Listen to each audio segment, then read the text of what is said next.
Battery Consultants, and this is Park Bench Fort Myers. This morning we are at Page Field, and we are talking to Michael Jackson, who is a board member of the Fort Myers Flyers Club. Good morning, Michael. How are you? Good morning, Pamela. I'm great, thank you. So, thank you for having us this morning, and thank you for talking to us. We certainly appreciate the opportunity to learn about the Flyers Club. Can you please tell us a little bit about the Flyers Club? When did it start? Who belongs to it? And any sort of information you can give us. We're known as the Fort Myers Flying Club. That's our DBA. Our official name is the Cub Club. But that's because the club was created in 1959 by private pilots who decided to pool their resources, and they bought an airplane, or two or three. And they were flying Piper Cubs, which aviators understand is the old training plane. Tiny, front to back seating, little stick, no motor up front, I mean barely a motor. But we were known as the Cub Club for many, many years. As time passed, we got bigger and more sophisticated, and we have more sophisticated airplanes today. We have three. But it's a club that is designed to encourage flight, to support the general aviation community, that would be the non-professional flying community, and to, when we can, serve the community. Okay, so it started back in 1959, and you started with some very basic planes, and over time it's advanced some, not tremendously with regards to mechanics, but substantially with the technology. Well, I think it's fair to say that you have to buy the technology to keep up in aviation. Especially as a club. No, as a club, we now have three aircraft. We have a Cessna 172, which is a nice four-seat airplane if the people are small. Okay. And they don't carry a lot of luggage. We have a Cessna 182, which is a four-seat airplane that's bigger, goes faster, and you can actually carry luggage. And we have a Diamond DA-40, which is a beautiful composite airplane. It's not made of metal, it's made of plastic. With a low-wing airplane that's very sleek. It looks a little bit like a glider. Okay. But it's a very efficient plane with a bubble, and many of our flyers like that. So what are some of the activities that the members do in the club? We fly together. The principal activity is to encourage individuals to go fly and to increase their competency. The second activity, we have some group things. On Valentine's Day, we'll organize a flight and we'll all go someplace for Valentine's brunch. And of course the planes don't take too many people, so it turns out to be a nice tight crowd.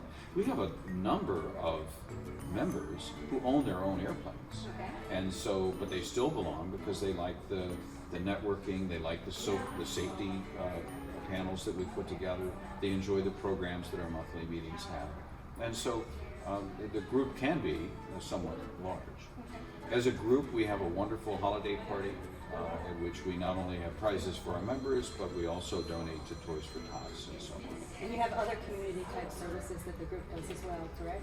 Like the honor flight? Honor flight is one of the things that many of our members are involved in. It is not something we sponsor, it's just something that we support, not only with money, but also with our time. And then some of our members are involved in Angel Flight, which is, again, an outside entity that provides the opportunity for people like us who have access to airplanes to fly individuals who need health care from one place to another. Mary Smith has to go from Tampa to St. Augustine. And so our people sign up and we use the plane and take them. So the members that join, men, women, talk to me about who joins it, aside from the fact that they're private people. Men, women, young and old. We have some airline pilots who belong. We have some people who joined just the other day. A young man joined, he has zero time, and his intention is to learn to fly. The Federal Aviation Aeronautics Administration has regulations about clubs. And one of the regulations is that our planes can be flown only by our members.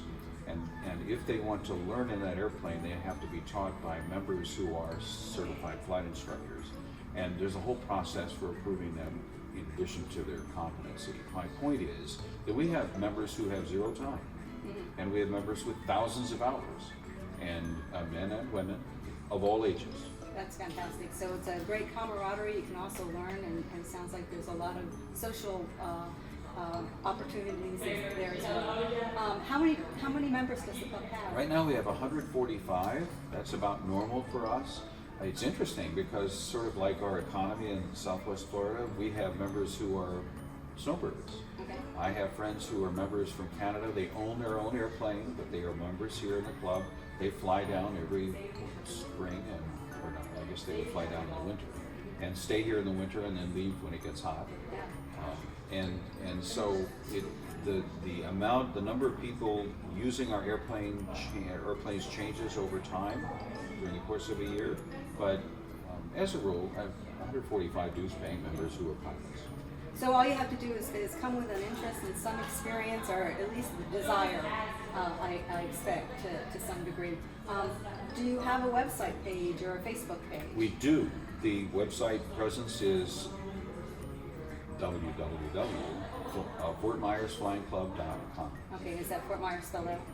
All spelled out. Fort Myers Flying Club. Flying? Flying. Gotcha. All right, good. So, any events or anything special coming up that you'd like the public to be aware of? You know, it's interesting you would ask that. On November the 16th, the Airport Authority of Lee County, which runs Page Field, where we're sitting right now, opens the field to the public. Not to walk on the runways, Right. but people can come here. The entryway is through this beautiful terminal building, and the entire apron out here is filled with aircraft, including our aircraft, and flying clubs, and people who have aviation books, and vendors of all kinds, and so and demonstrations and rides. It's a wonderful time, and we participate in that.